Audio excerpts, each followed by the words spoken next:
some of the concurrent tracks to wrap up, and we'll be starting in a few minutes from now, so please bear with us.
I just want to call out, I hope all of the attendees are using the app to build their personalized, customized schedules for the event. If not, please use the QR code that's on display or the bit.ly links to download the app, and that will help you navigate much better. It'll also let you build conversations with other people who are following the same channels that you are. So I would urge you to use the app to navigate the conference.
While we wait, I just want to call out that if any of the attendees or panelists want to share their experiences on social media, please feel free to use the handle Charcha 2020.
I think we are at 7 p.m. So let's get started if everyone is ready. I'm sure the others will be joining in as the other sessions wrap up. Good evening, everyone. Welcome back. I hope you had an interesting day and found the sessions over the course of the day to be engaging and informative. Our next plenary session is on a topic that all of us will agree, especially in today's environment, is absolutely the need of the hour: compassionate economy for sustainable development. We have with us a very diverse panel of inspiring speakers: Nobel Peace Laureate Kailash Satyarthi, Gaurav Gupta from Dalberg, Anita Bhatia, Deputy Executive Director from UN Women. I would just like to recap a couple of logistics details. My colleagues Isha and Tanvi will be supporting the plenary. They will share the process for Q&A as well as other updates on the chat window, so please watch out for it. I would like to invite Gaurav to introduce the session as well as Kailash Satyarthi. Gaurav is the Asia Director of Dalberg Advisors. He advises clients on how to maximize social impact. Gaurav, over to you for what promises to be a really interesting session. Totally agree, and thanks so much for that intro. I'll make it quick because Mr. Satyarthi's time is precious. So I just want to say that this session, all of you will have attended many of the other sessions today and seen that one of the common themes across that is that this crisis is really making existing disparities, inequalities, even more so. It has exacerbated the challenges that many were facing already. And we're very fortunate to have a discussion today around how to address those existing and new vulnerabilities that have come up. And to really frame that discussion, there is no better person that I can think of than Mr. Kailash Satyarthi, who's internationally acclaimed child rights activist, has been a tireless advocate of children's rights for 4 decades now. And his interventions have now spread over to 140 countries in his endeavor to protect children from slavery, trafficking, forced labor, sexual abuse. For his unrelenting efforts in this space, as I think many of you know, he was awarded the Nobel Peace Prize in 2014. So let us hear from him in framing how it is that we can really tackle this current crisis with compassion, keeping the most vulnerable in mind. Mr. Satyarthi, over to you. Thank you, and good evening, everyone. Of course, we are all passing through the most unprecedented, the most extraordinary situation. And it is not simply a health crisis or economic crisis. It's also a serious humanitarian crisis and development crisis.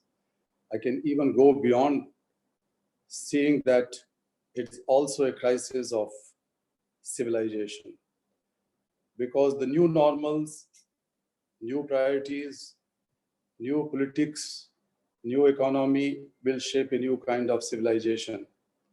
And I'm afraid that the most marginalized and vulnerable sections of society must not be further marginalized and excluded and left out.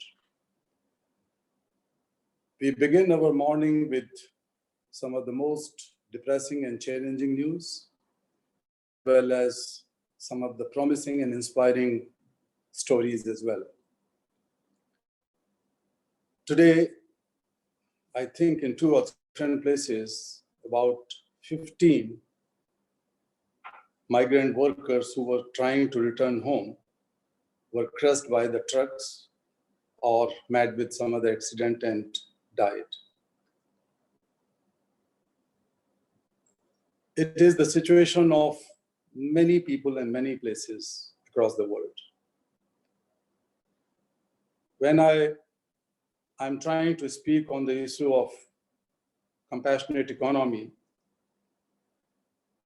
I would begin with a very simple way of explaining it, and that is Mahatma Gandhi's talisman to Pandit Jawaharlal Nehru, the first Prime Minister of India.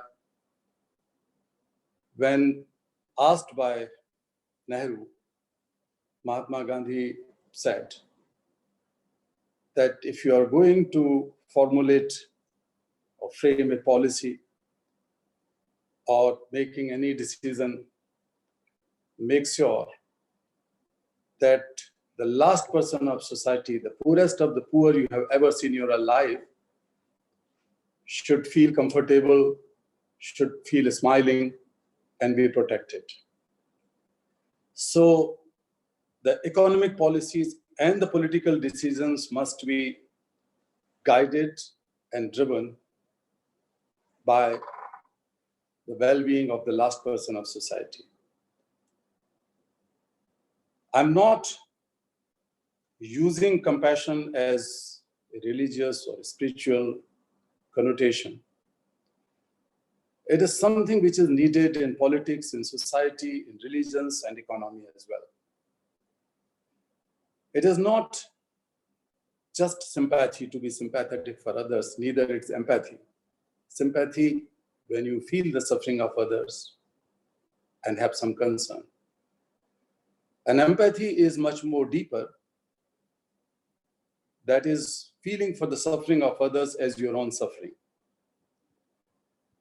But the nucleus or the solution lies in compassion, means when you feel the suffering of others as your own suffering, with a desire and drive to act, to alleviate that suffering, to end that suffering, makes you a compassionate person.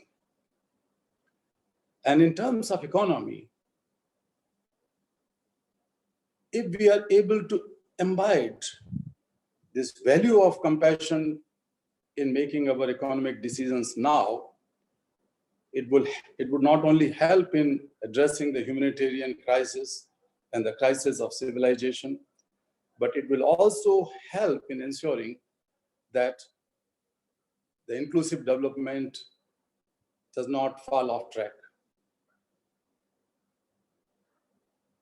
I was the part of the discussions and negotiations while the Sustainable Development Goals were being framed. And they are not simply the guiding principles. They are not simply the pieces of paper. They have a very strong resolve and commitment of the international community to sustain people, planet, prosperity, and peace altogether. And the most important is that it has 2 strong elements. One is the economic imperative of development. Means if you are going to invest in education, health, if you are going to invest in stopping child marriages or violence against children, if you are going to address the problems of marginalized and indigenous people, then it has its own economic gain. So investment in development has a very clear economic gain and economic return. And the second important factor in SDGs is in a strong imperative of human rights. That was not the case in Millennium Development Goals. And when we talk of human rights, they are again not simply some sort of preaching or guiding principles. They are achievable goals. They are achievable commitments which we have made over the years, and we have learned out of several disasters and difficulties and catastrophes to protect the human rights as the part of humanity and dignity of human beings. So we have been working and raising this issue that the most marginalized sections of society, anywhere in the world, must not be left out in this crisis as well as the post-COVID-19 era. When we see in the newspapers, about a few weeks ago, I was highly, highly anguished and I would say disturbed while watching that a young girl, 12-year-old girl, Jamilo, was walking on feet 150 kilometers from Telangana to Chhattisgarh to return desperately to her home. She fell down and died on the spot. She was trafficked. She was held in bondage. She was working as child laborers in other state. And when she was returning, she had no money. We failed a child and we failed millions of children in the world now and also in the past. We are not able to ensure that children are not trafficked, children are not held in slavery and not fall out of schools and become wage earners in their early ages of 10 or 12. She died of hunger and thirst. This is not just one example. 16 people, 16 workers, daily wage earners or migrant workers were returning, and they were crushed by a running train on the railway track. We come across examples that how in the United States of America, 1 out of 5 children or 1 out of 6 children are not able to get enough food in these situations. The food packets or the grocery and other facilities are not made available to those children. Children and men and women with disabilities, or what we call special abilities, across the globe are suffering quite a lot. Girls and women who were forced to the flash trade or commercial sexual exploitation, hundreds of thousands of them are now on roads and facing hunger and difficulties. There was a situation on the streets of Bangkok when the government was announcing some stipend or some financial assistance to the daily wage earners and workers. These women had no identity and no record, no registration, so they were suffering. We are also talking about 300 million primary school going children who were highly dependent on midday meal schemes, conditional cash transfer schemes, and these schemes were linked with their attendance, school attendance. Their poor parents were highly dependent. So hundreds of millions of such parents and such children are facing serious crisis due to this situation. We all knew that if we invest $1 in education, then the return would be $20. We all know that when we spend $1 in eradication of child labor, then the return in next 20 years would be $7. These are the researches done by the UNESCO, World Bank, and ILOs. So we have concrete data that every single year of schooling in a developing countries will help with an increase or will enhance the GDP by 0.34% a year. So if a child goes to school, or every child of that country go to school for 10 years, then the GDP growth would be almost 4% higher than the existing. So these are strong economic imperatives, and we are losing the sight from that. So, dear friends, we, in our own situations, those who are helping people, they must not forget that if we are not able to protect such vulnerable children across the globe, we are not going to protect humanity. We will not justice to ourselves and our generations. We are going to lose the entire generation if we are not going to put additional efforts in saving those children, their education, their health, and their well-being, their rights as well. I would add here that in close cooperation and association with a number of Nobel laureates, not from peace, but from all other disciplines, as well as some of the moral leaders, including the former presidents and prime ministers and head of the states in different parts of the world, are united to raise this voice of vulnerable children. And one of our core demands to the countries as well as to G20 that the $5 trillion or $5 trillion plus dollars which are allocated as the emergency fund now, 20% of it means 1 billion must go to the 20% people of the lowest strata of society. So 20% for those 20% people must be allocated. And this is good enough. This $1 trillion can save the lives of 10 million people in next 2 years. In next 2 years, it will help in, or it will result in cancellation or equivalent to the cancellation of 2 years of debt for the least developing countries or lower income countries. It will also be sufficient to fund 2 years of global gap to meet SDGs related to health and education, water and sanitation, this $1 trillion. So we are demanding that this 20% of the money should go to 20% most marginalized people of the world. I hope that everybody would be able to do his or her bit, keeping in mind that these are all our children. Jamlo was our children. Children working in the mines in Sudan and gold mines in South Africa are our children. The children who are pushed on the streets are our children.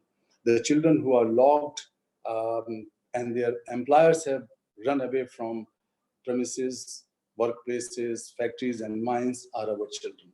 So we have to protect our children. There was a story which comes to my mind in half a minute, is that there was a heavy fire broken out in jungle. All animals were rushing for a better place, leaving the jungle, including King Lion. And Lion noticed that there was a tiny hummingbird rushing towards the fire. She was flying towards the fire. And surprisingly, Lion asked, "What are you doing, committing suicide?" She said, "No, sir. I am going to extinguish this fire." "How come?" he asked. And she replied, "Sir, I was born and grew up in this jungle. I'm not going to leave it like that.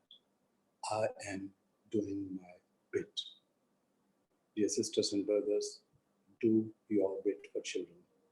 They are all over children. They are all over children. Thank you so much. Thank you so much, Mr. Satyarthi. That was incredibly inspiring. And I know you have to jump off straight away and won't have time for Q&A, but if I could say one thing is to, your message of making sure our decisions are guided by the most vulnerable.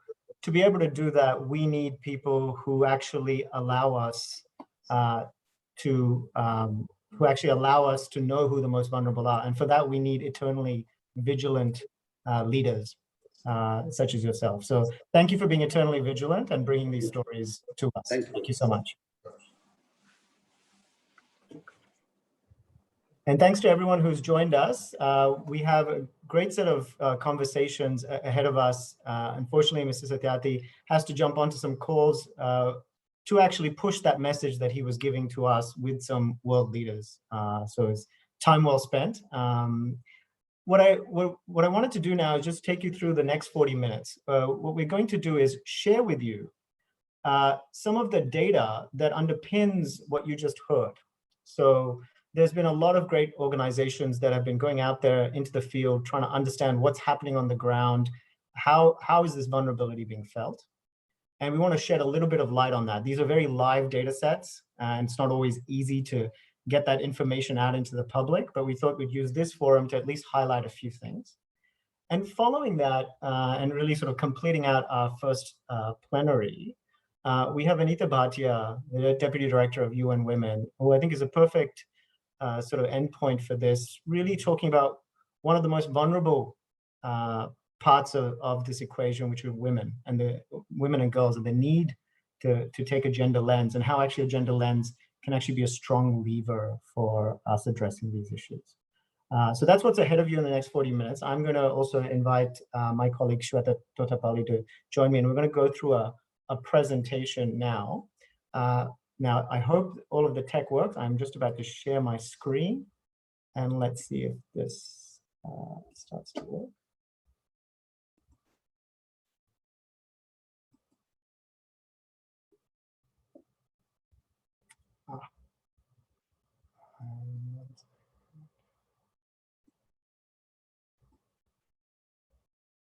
Okay, hopefully all of you can see that presentation. Great, I'm getting a thumbs up. One of the things that we wanted to do is actually go through various points of data around what low-income families are doing. But before we actually do that, I know that forums like this often feel like gilded towers, and then we talk about what's happening on the ground. So let's actually get to know our audience a little bit, since we're going to talk about the impact of COVID from a financial perspective. We've actually created a little bit of a poll, which people smarter than me on tech are going to put up right now. And let me know if I need to stop sharing my screen to allow that poll to happen. And this poll is really to understand this audience, and it's going to be very relevant to the conversation that we're going to have. So hopefully you can see that, which is to just firstly quickly to understand which industry do you represent. We just want to understand who's present. So let me give you about 15 seconds to answer that.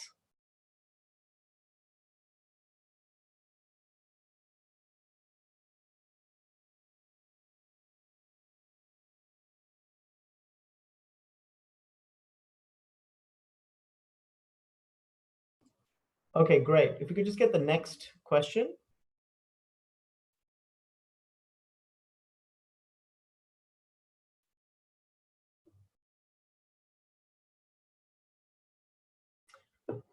We want to know, since the lockdown started, how has your income changed?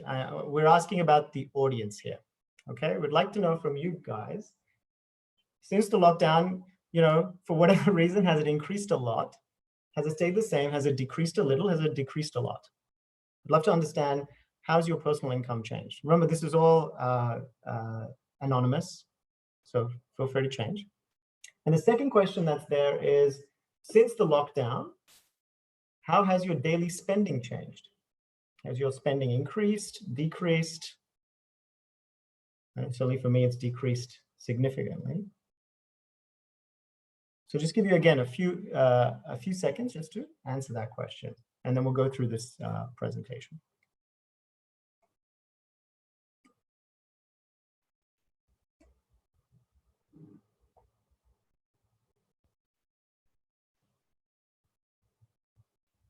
Okay, team, whenever you feel like you've got enough responses, we can keep that up, and why don't we actually begin? So in terms of data from the field and highlights, researchers across India are working to understand the impact of the COVID-19 crisis on poor families. And these are very important in a dynamic situation like the one we're in right now, because all of our assumptions from the last last decade have come to nothing as we suddenly deal with a new crisis with new kinds of behavior. You saw that with the huge amount of migration that's happening. And there's a great set of organizations, us included, but also lots of others, ID Insight, Jan Sahas, Indus Action, Gramvani, you name it, who are out there conducting phone surveys. Some of them are there on the ground trying to understand what is going on. And what we've tried to do over the next few slides is just give you a little bit of a window into that research. Message number one, and I want to really emphasize this because this is not about anecdotes, and we'll go through the data itself. The financial impact has been immediate and has been more severe than expected. And before I actually show you the data, I was wondering if our team can just share with everybody your survey results. So what you filled in terms of the income loss that you experienced and the expenditure loss that you experienced. Okay. So if you see that, you can see that for the vast majority of you, it stayed the same. And around 80%, it's either stayed the same or decreased a little. If you actually go down to what has happened on the expenses side, again, for 80% of you, the expenses have actually gone down or gone down a lot. And if you actually look at those numbers and net them out, that actually means for many of you, especially for you whose income has stayed the same, but your expenses have come down, through this crisis, you are actually saving money. Let's have a look at what's actually happening to BPL families, which is the bottom 50% of the country. By early April, the majority of households had lost incomes and jobs. And what we've done is pull together different surveys, not just our own, just to give you a sense of the range. So depending on the time when these surveys were done, but most of them up till the middle of April, 47 to 67% reported that they had lost their jobs in low-income households. 84% of households witnessed a fall in monthly income during lockdown. Contrast that with us, where 55% of us saw no change. And 63% expect a loss in average monthly income of around, are expecting a loss in average monthly income, of which that represents about 6,000 rupees if you average it across. That's what's going on at the bottom 50% of households. And I think it's really worth contrasting the experience of this lockdown with what potentially is the top 10% or the top 5%, where many of us have seen no change in income or a small loss in income, but actually our expenses are also going down. And while the data is not there on this slide, if you actually look at the expense numbers that go against this, the things that poor households spend on is actually increasing in price. The basics, large percentage of the income is spent on food. That continues to both be volatile and in general go up in price. So there's a double whammy there where you've had huge income losses, volatile prices increasing, and contrasting that with many of us who are going through this crisis, of course, feeling lots of challenges, but from an income perspective, in fact, coming out of it with increased savings. And this really is one of the new divides that India is facing. One of the pieces of analysis we did was to figure out the duration with which households will run out of money. Again, I'm talking about the bottom 50% from an income perspective. And already when we conducted the survey at the start of April, 18% of households were reporting that they had zero savings in the bank. And about 70% said they had enough for 2 weeks. And that's by the end of the first week of April. And we saw some of these numbers fluctuate and go up as we continue to ask our data. And we have a live household survey going on that's reaching out to 50,000 households. And our own analysis suggests that every week of this crisis, we're adding anywhere between 3 to 4% additional BPL families to the segment of zero cash, so already run out of resources. So now that we're into the middle of May, it's anyone's guess how difficult this situation is. And we have a survey that will be coming out next week that will start to shed light on some of the latest data around this. So that's a little bit of the sort of the income impact that poor households are facing. And people are making drastic changes in their lifestyle. One of the things we did do is, aside from running a very large survey, we also conducted some very deep ethnographic research to try and understand behaviors of people on the ground. People are changing their eating patterns. People are skipping meals.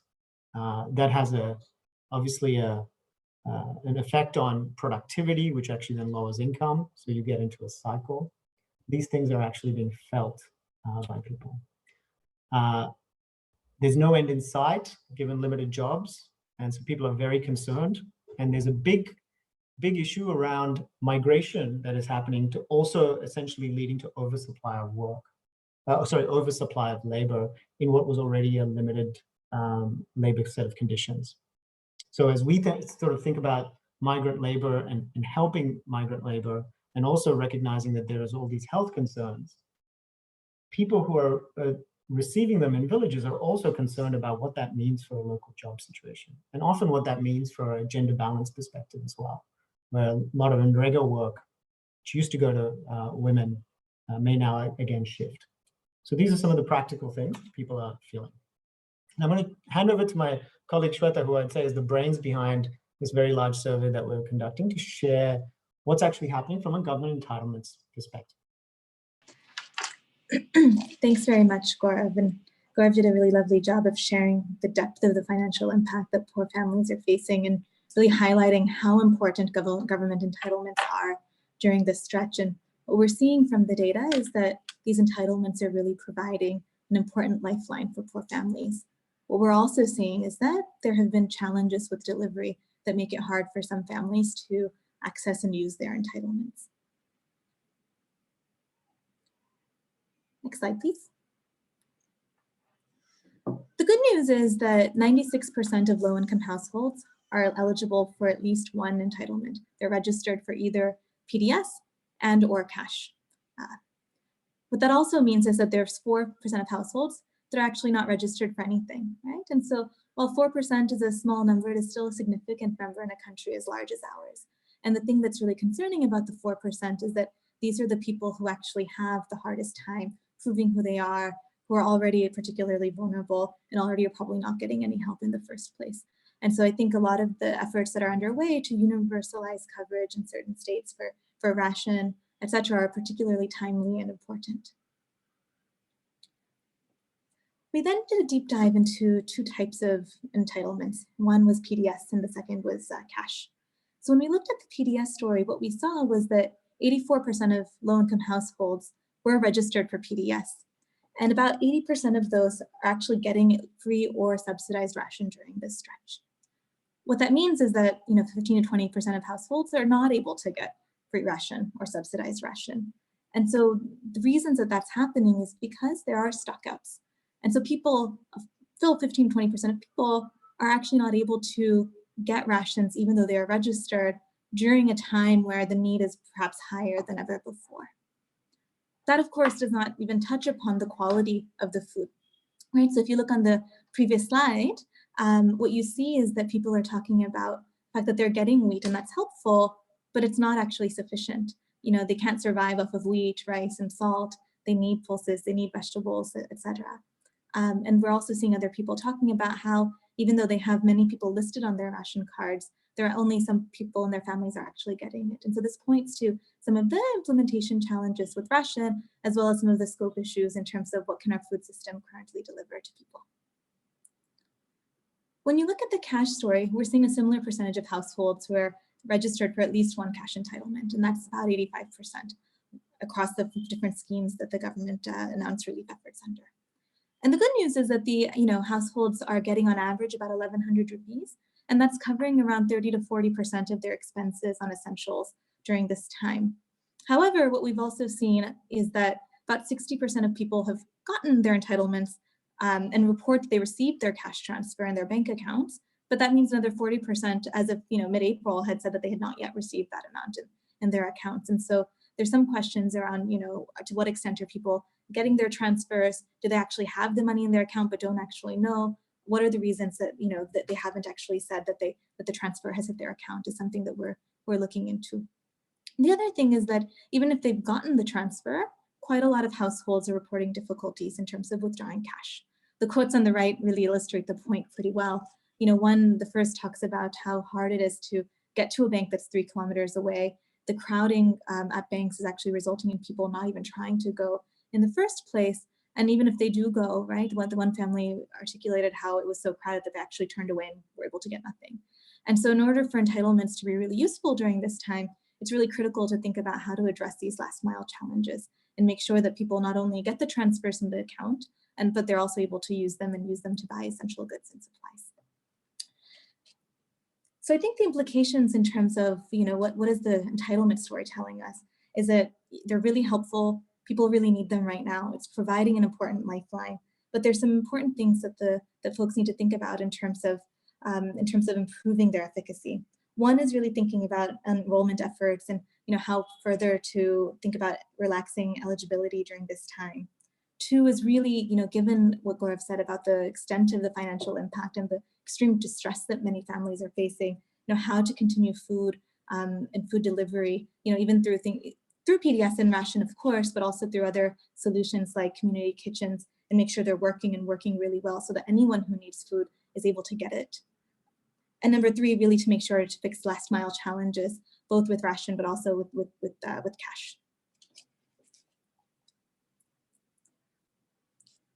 Even with all the support that low-income families are getting from the government, what we're seeing very quickly through the data is that very important vulnerable segments are still being left out.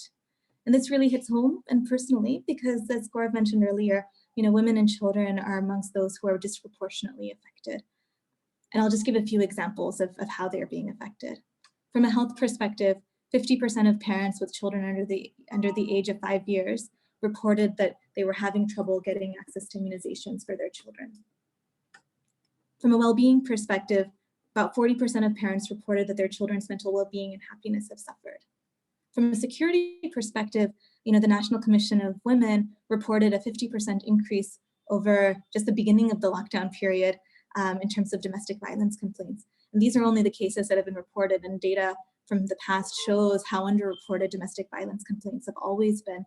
And the situation of the lockdown and just the realities of it mean that it's even that much harder to report during this time. From an education perspective, what we're seeing is that over 300 million students in India are currently out of school. Many of them actually do not have the digital means to learn online, like many of our children may have the ability to. And so these issues are really stark and show how impacted women and children are. And I'd like to shed some light in terms of a few examples just to bring the point home. It's just stories from people that we spoke with.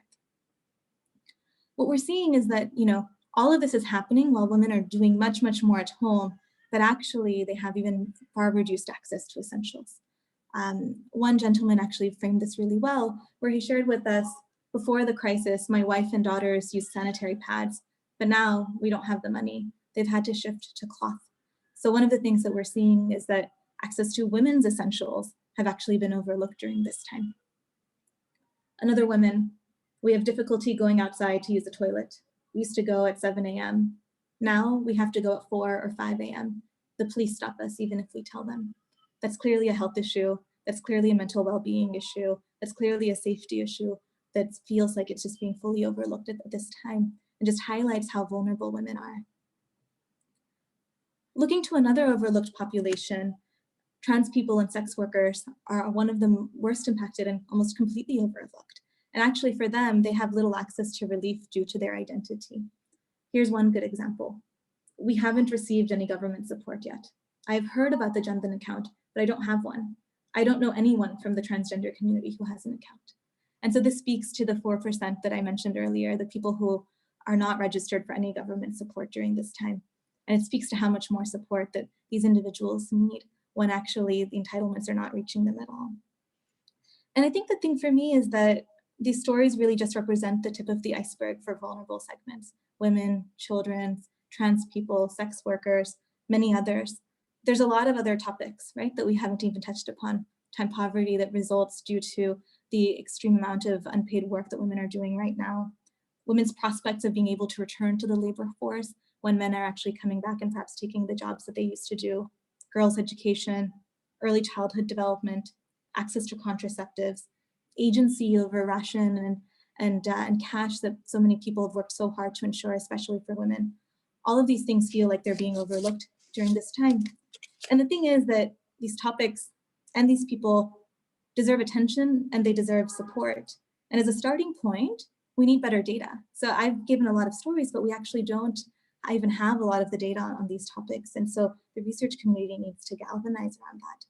But equally, we actually need political will and money in order to translate those insights to action.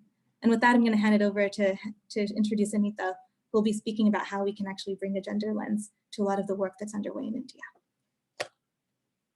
Thanks, Shweta, and thanks for that presentation. I think it makes a very strong point on how, given the dynamic situation we're in, and to remain, as Mr. Satyarthi said, eternally vigilant around these things, we actually need to understand these vulnerabilities much better, and the data is needed. And I think it's a great segue to bring in Anita Bhatia. Anita is the Deputy Director of UN Women, and she has had a long history in championing important causes, especially around gender.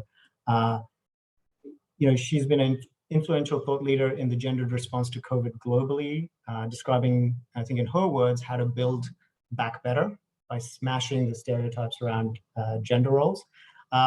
One thing she asked me when I asked her what's the most important thing to know about you, she said the most important thing to know about me is that I'm from Calcutta. So I think that says everything. So let me now turn it over to Anita to take us through this.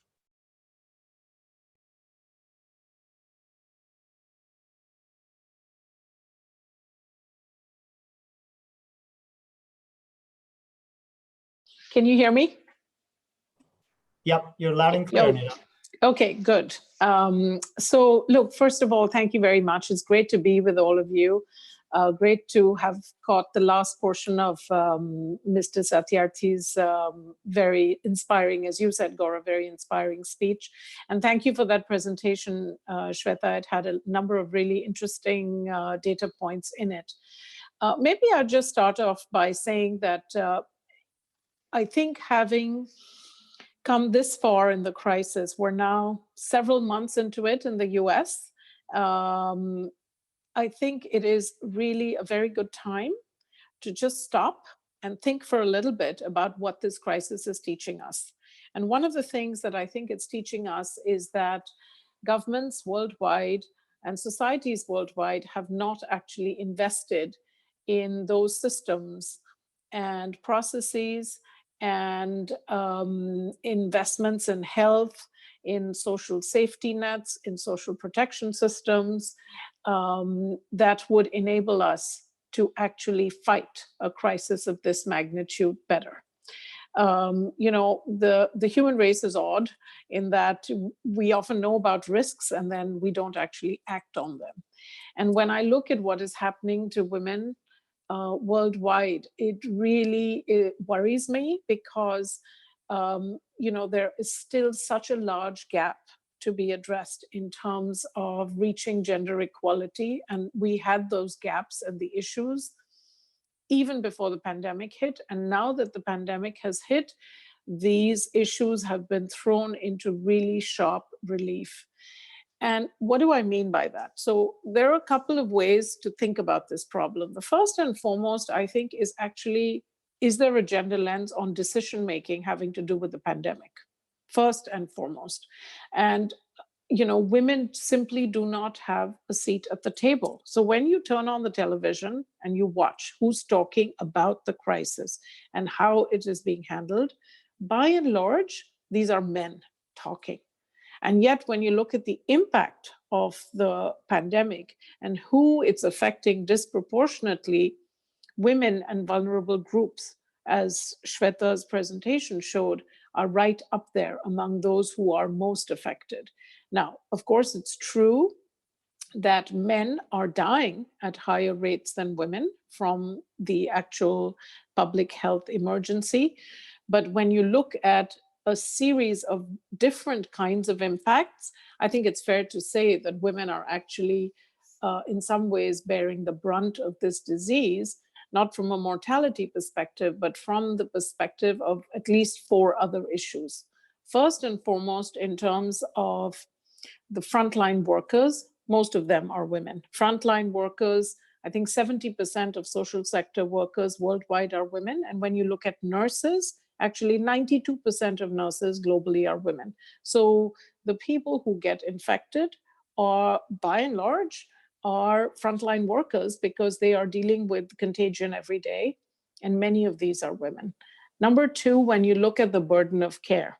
So even before the crisis, women did 3 times as much unpaid care as men.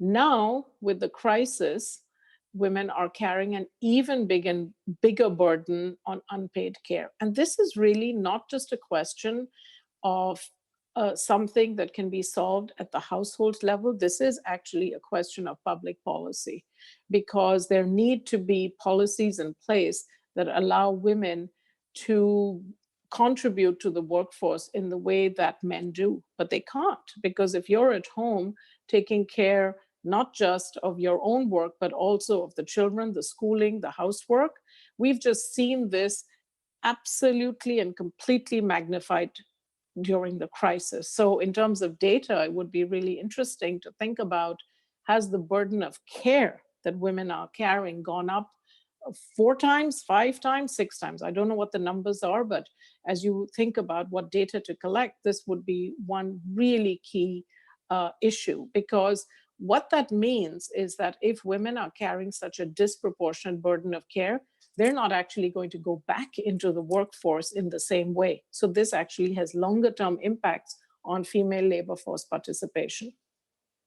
The third thing, and then I'll conclude shortly after that, the third thing that this pandemic is really throwing into sharp relief is that there is a shadow pandemic on the side, which is the pandemic of domestic violence. This has always been a big issue, and it's not unique to India, unfortunately, but the pandemic has shown us that, when you create conditions for managing the pandemic, perversely, the very conditions that you need to manage the crisis, which is lockdown, restrictions on freedom of movement, are the same conditions that make it easier for abusers to unleash domestic violence. So we have seen this globally. We've seen it in Australia, where the Prime Minister came out and talked about the fact that there had been a 75% increase in searches online regarding help for domestic violence. We saw it in France, where the government had to book 20,000 hotel rooms to make sure that there was enough space for women who were victims of domestic violence to go to escape their abusers. We've seen, as Shweta showed in her presentation, a 50% increase in the number of calls reported by the National Commission on the Status of Women just in a 1-month period in India. So, it is really important for governments to think about this and to have public policy that is responsive to this shadow pandemic. And then finally, when you look at the impact of women of the crisis on women as economic actors, what you are seeing is that whether it's in the formal sector, but even more importantly in the informal sector, women are going to be severely affected for years to come because they've lost jobs, they are unable to even eat. So we're really looking at basic needs like food. And so governments have to ramp up big time in terms of social protection systems, social safety nets, as well as food distribution and rations. I saw that today the finance minister in India announced a second booster shot. This is very welcome, but the question I would have is it enough? And how much more needs to be done to actually prop up people, jobs, and communities to manage this crisis? Let me stop there. I've talked for a while. I'd love to engage with the audience. Anita, thanks so much. And again, for that sort of very strong perspective. Also, some very practical views on what kind of data we need to actually get this conversation moving. I'm going to pick one thing because the gender violence thing has come up several times. There was a bunch of people who brought it up in the gender vertical as well today. And I guess the question I would have is everyone talks about the fact that because we're all enclosed together and the violence has gone up and women then need to find these shelters. Can we flip the situation? I mean, if people are facing gender violence at home, should we be sending the men out instead of the women? Yeah, I like that idea a lot. And it's actually come up in a couple of conversations I've had on this issue. I do think the response thus far has been, let's make sure that shelters are declared essential services and that we keep hotlines open. And I think all that is important. But I actually am beginning to think more and more that the issue is that we take the perpetrators of the violence out of the home environment and move them off-site, and isolate the victims, but give the victims the comfort and the relative security of their home rather than let the perpetrator enjoy those privileges and those benefits. Yeah, no, I think it would be really interesting if we can actually flip that conversation. One thing that I'm picking up in the questions, and we have questions coming in from very different formats, so I won't be able to pick one. Is this idea of one of the hopes here is that there's a reset. Everything is being reset. People are having new conversations. There is governments are rethinking policies. Is there an opportunity here? I know many of the metrics feel like they're getting worse, but is there an opportunity to embed gender lens into the thinking from the foundation itself, rather than trying to push it into places it never was? So is there a silver lining here that you can think of and that you might be seeing? There could be. I think it needs first and foremost to have women at the table. So this point on women's engagement in decision making and women being actually asked what should be done is really important. I mean, so I think a clear recommendation from our side would be to make sure that whatever structures, systems, and processes are being set up to manage the crisis, right, have to have women at the table, right, in a very intentional way. Now, we've seen that a lot of countries that have done really well in the crisis happen coincidentally to be run by women, right? And, there are, when you look at decision making, just not enough women at the table. So I had asked my team, give me a sense of how many health ministers today are women. And out of the 193 countries in the world, there's something like only 40 ministers of health are women. And, while there are no silver bullets, you can be sure that there are a number of issues that are just not going to occur to a man. So, which is not to say that there aren't enlightened policymakers who are men, but I think for a number of really important issues, you do need to have a gender lens brought in. Not saying that it can be done only by men, but I think you need women at the table in all decision making, whether it's on health, on finance, and planning, When you look at planning ministries, out of 190, I think 70 ministers are men. Are women. And when you look at finance ministers worldwide, out of 193, only 25 are women. And so I think we need to push for more decision makers being women. And even if they're not holding cabinet positions, as we set up structures to think through this, let's make sure women's groups are part of these structures and that women's organizations are part of these structures, because they understand issues and will be able to bring the intelligence of women as problem solvers and decision makers to the table. I think in terms of the silver lining, building back better is going to first, and that's why I insist so much on this point, you need a gender lens. But then the second thing I think that's really important is none of these issues are new. We have known about a lot of these issues for a long time. What has been missing is the focus on implementation and execution and actually carrying through. So, we don't actually need new diagnoses. We need new data to show, how deep the problem is, how wide the problem is, how the problem may have changed, and how much bigger some problems have become. But even before the crisis, we knew there was an issue on domestic violence, right? But there just hadn't been the political will and the appetite to invest to solve it. We knew there's an issue on unpaid care. It's just gotten a lot worse. So what are we going to do to actually shift that? We knew that we were not taking enough of a climate lens on public policy. So we now know we need to do that better. So do we need new, dramatically different sets of public policies? Probably in a couple of areas. But for a lot of issues, it is simply focusing on implementation and execution of known policy prescriptions that I think is the issue. And that means political will. It means resource allocation to the right things. And it actually means very hard, difficult strategic choices and trade-offs. Just one example, when you look at what governments spend on defense, right? When you think about the fact that most governments' GDPs are going to shrink, the pie is going to become smaller, are you going to be able to allocate to public health sufficiently if you continue to have the same expenditure on defense? I don't think so. So I actually think you're going to have to make some very hard choices about what proportion of your shrinking GDP pie are you going to put towards the issues that we need to invest in to build back better. Yeah, that's a great perspective, but I think also what would be really helpful, because you have an audience here who are doers. You have an audience both, working really at the grassroots to policy.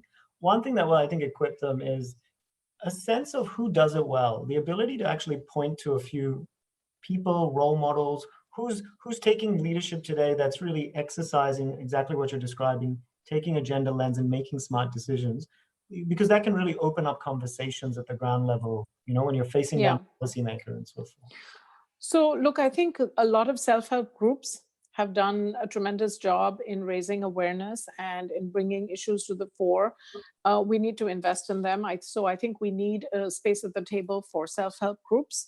And we need to just make sure that these are supported, because many of them are really hurting very badly.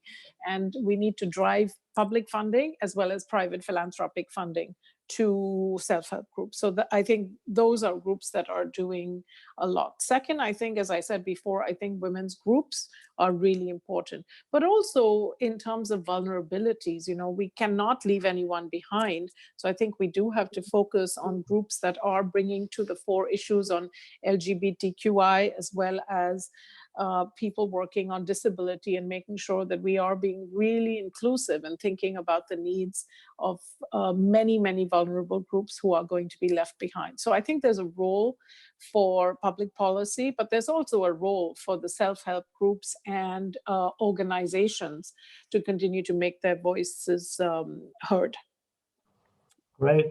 And I know we're out of time. I think one thing I would just also share as a reflection is, I do think there's also an opportunity to just have a changed conversation overall. I think there is a changed conversation on how much do we care about GDP versus the growth versus the quality of that GDP.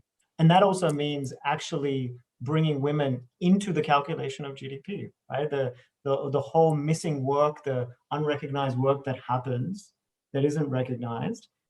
I think, you know, we're going through a reset in terms of just even thinking about what are priorities for what is a good life. And I think there will be space for those kind of conversation. And it's great to have leaders like you sort of push that. So thanks so much. It's a real privilege for me to be able to close out this session. But Anita, thank you so much for joining us. You're dialing in from New York or DC or something?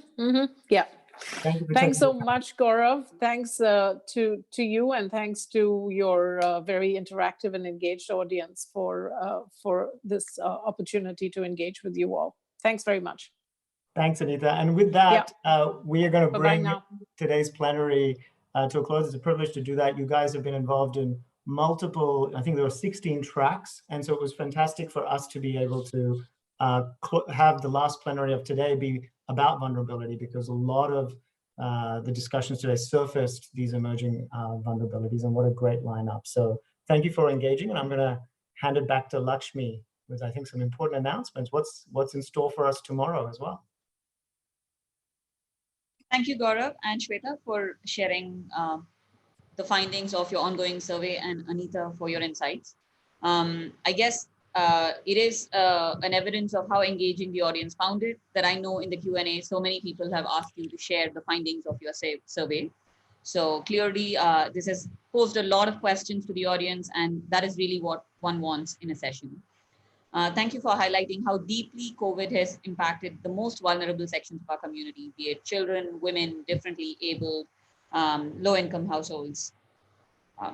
I guess just extending what Mr. Satyarthi mentioned, the need of the hour is to make decisions keeping in mind these sections of the community, not just the poorest, but all of these sections of the community as we make decisions for the future. But thank you everybody for being a part of this session. I know it's been a very eventful day. We've had over 100 speakers across multiple sessions and tracks. So I can imagine you are fairly exhausted. So I will not keep you up for much longer, but I wanted to take the opportunity to thank our partners. Putting this huge event together would not have been possible without the contribution and support of people, partners who came together in a very short period of time. So thank you, all of you. Too many to name individually, but thank you so much. We wouldn't have been able to pull this off without your support and encouragement. What's up ahead? We have a very packed day ahead tomorrow. We start at 9 a.m. sharp with a plenary session on the role of foundations in India's development journey. And I look forward to seeing all of you there tomorrow morning. So let me say goodbye. Take care and bye-bye.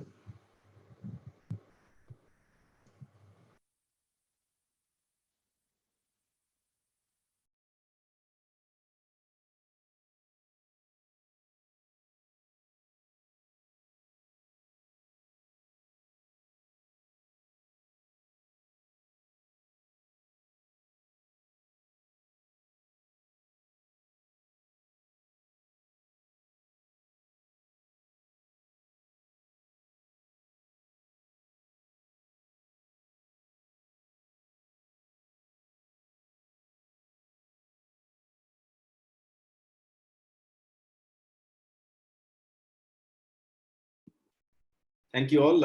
I'll be closing the session now.